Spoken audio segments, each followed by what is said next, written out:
মাদক সেবনে বাধা দেয়ায় রূপগঞ্জে অন্তঃসত্ত্বা গৃহবধূকে লাথি মেরে গর্ভের সন্তানকে হত্যার অভিযোগ। বিস্তারিত দেখুন রূপগঞ্জ প্রতিনিধি রাকিবুল ইসলামের পাঠানো তথ্যচিত্রে। নারায়ণগঞ্জের রূপগঞ্জে প্রকাশ্য দিবালোকে দল বেঁধে মাদক সেবন করার প্রতিবাদ করায় বিথি আক্তার নামে এক গৃহবধূকে পেটে লাথি মেরে 5 মাসের গর্ভের সন্তানকে হত্যা করা হয়েছে বলে অভিযোগ পাওয়া গেছে।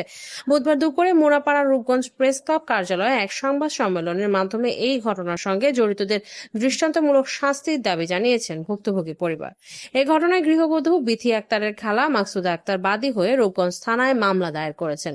এর আগে গত 16 এপ্রিল দুপুরে উপজেলার কায়েতপাড়া ইউনিয়নের চনপাড়া পুনর্বাসন কেন্দ্র এলাকায় এই ঘটনা ঘটে। এ সময় সংবাদ সম্মেলনে বক্তব্য রাখেন ভুক্তভোগী বিথি আক্তার, তার স্বামী হৃদয় মিয়া ও মাকসুদা আক্তার।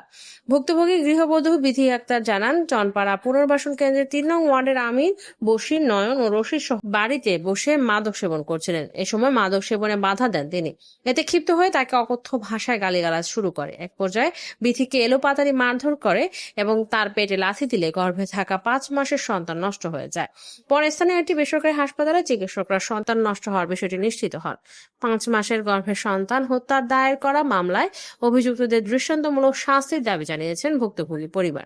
এ বিষয়ে নারায়ণগঞ্জ জেলা পুলিশের সিনিয়র সহকারী পুলিশ সুপার মেহেদী ইসলাম বলেন, এই ঘটনায় মামলা হয়েছে, আসামিদের গ্রেপ্তারের চেষ্টা চলছে। আলো দেখতে দেয়নি আমার বাচ্চাটাকে। আমার একটি আবেদন আপনাদের কাছে, এটা ষষ্ঠ বিচার চাই। 16 তারিখে ঘটনা ঘটেছে, আমি ছিলাম না ওইখানে, কিন্তু ওরা মাদক বেচা করে, বিক্রি করে, ওরা খায়, সেবন করে। আমার খালা উনি বাধা দিছে, তার জন্য ওনারকে হস্তনস্ত করছে। আমার ওয়াইফ ভিডিও করছে, তার জন্য ওর পেটে লাথি দিছে। আমির, বসির, নয়ন আর হচ্ছে রশিদ।